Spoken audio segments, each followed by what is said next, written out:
Something's happened so regularly around here, they're almost like clockwork. For example, when Domino's Pizza reported earnings, it has a tendency to blow away the numbers and send its stock soaring to the stratosphere, like it did today, once again, rallying $8.97 or 5.9%.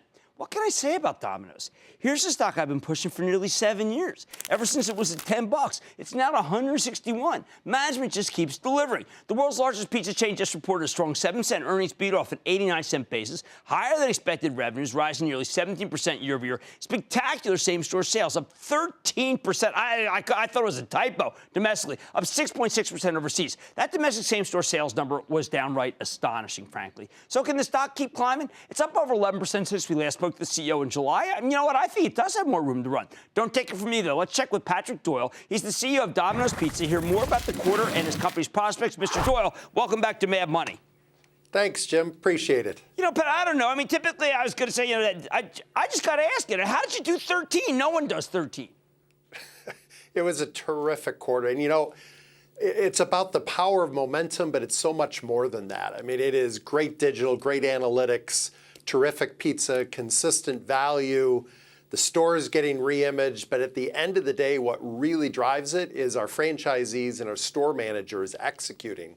You can't get a 13, that much volume growth, without an awful lot of terrific execution. So they got it done. Our supply chain kept them supplied. Our technology people kept the technology working. I mean, it was a terrific team effort to put up this kind of a quarter. And yet it's very clear you're not done. There's tons more room. I mean, now this is domestic. This is for everything. But you said you've now opened 1,100 net new stores over the last trailing 12 months. I mean, geez, that shows there's tremendous demand.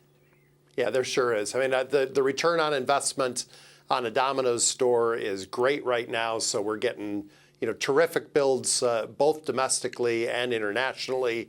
We had some conversions going in the third quarter. So the momentum keeps building. The great return for the franchisees means they're going to build more stores. That drives, more volume through the system, more advertising, more efficiencies in supply chain. All sorts of good things happen as you get that momentum going, and it's feeding on itself. Well, let's talk about advertising. I'm watching the game this weekend, and you got that Monday through Thursday lower pricing. You just extended it to the weekend. I mean, that's quite a bargain. That's going to help the numbers again.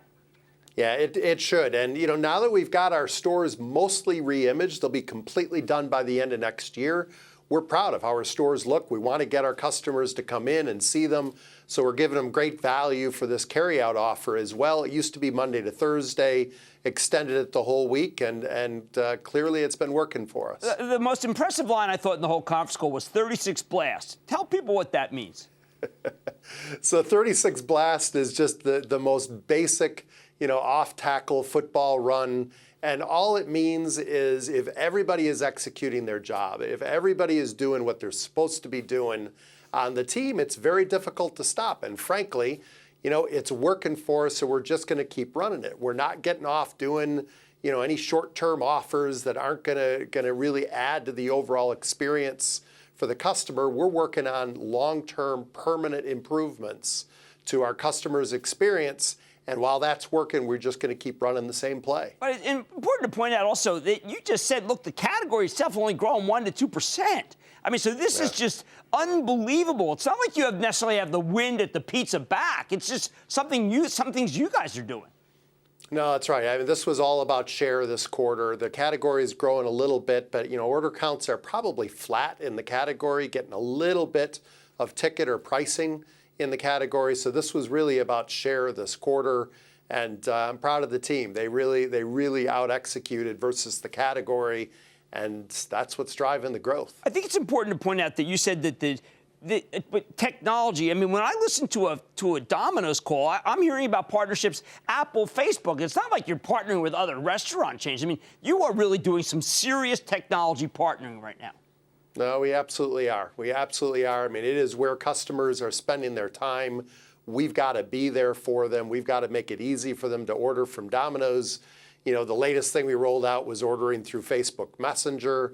And so there's more to come, but absolutely, we want to make it very easy for our customers to order from Domino's. And then once we've got them in that environment, we've got all of the data, all sorts of things we can do from a marketing perspective to get them to come back, drive frequency, our loyalty program. Those things are all playing into this momentum as well. I should have mentioned you did the pie loyalty, but you also did salads. People are liking that. Yeah, they are. They are, absolutely. And, look, they're terrific salads. We've been trying to figure that one out for a while, frankly, and we think we nailed it. They're great salads. People want it with pizza. And, there are also going to be veto votes. A group of people getting together, somebody doesn't want pizza, they want a salad. We didn't get that group order until we had a great salad for them to satisfy their need. And so that's going to help, not only selling some salads, but we should get some incremental orders by eliminating that veto vote. No, absolutely. We've been feeling the same way. Now, my daughter lives in a part of Oregon that's not close enough, and it was really bumming us out because we were watching a Dallas game, candidly. I don't know why she feels interested in that. And we were saying, well, where's the drone? Give us a drone, because she's 40 minutes away from a Domino's. But we figured if you had drones, we would just go right on Facebook and get you. When is that going to happen? Well, for that far, 40 minutes, they're going to need a little more battery life, I think, before we're going to do it. But we're looking at all those things.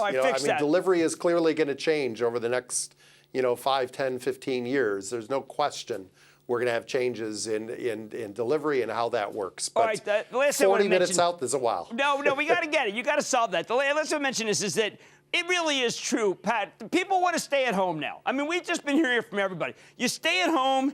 It's a little less expensive. You can get your pizza. You can have your beer at home. You want to watch the game. You want to watch Netflix. You are integral in that secular shift, aren't you? Yeah, we're sure trying, and I think you're absolutely right. People love being home. They love the convenience. And happily, we're playing to that pretty effectively. And more than that, also, the millennials want to be home. They want the convenience, and they don't want to talk, right? They really want that order placed in the way they do everything else, which is precision on their cell phone. Yeah, absolutely. They want to control the process, and when they're able to do it wherever they are, whatever social media they're on, whatever they're watching, if we can make it easy for them so that they can control that, make sure the order is right, that's where they're going to go rather than ordering over the phone. And it also means, I would think, that it does hurt the, let's say, the quick serve. It hurts the going out. The going out thesis is just something that is lost on the millennials, I find, so to speak, because they like it having, whether it be from a delivery from a Postmates, from an Uber, whatever, or, of course, by Domino's. Easiest, always hot. You can pay beforehand. They hate they hate cash. That's another thing they hate, right? You kind of figured out what they hate. No, that's absolutely right. It's absolutely right. We make it easy for them, make it easy to prepay, tokenize their credit card so they don't have to worry about payment when they're ordering, and that certainly carries the day. And they like that much more than going out to eat at a restaurant, don't they? Yeah. Well, fair enough. You were at the vanguard of this from day one when you took the job and made the pizza taste great and make it easy to get. Patrick Doyle, President and CEO of Domino's Pizza, once again, congratulations on an amazing quarter. Thank you, Jim. I appreciate it. This one hits every trend, guys. Domino's, it's not done. Still inexpensive. Mad Money's back after the break. Booyah! Jim Cramer here from Mad Money. Thanks for watching CNBC on YouTube. Click here to subscribe and get the jump on my exclusives with CEOs, plus market news, investing advice, and a whole lot more.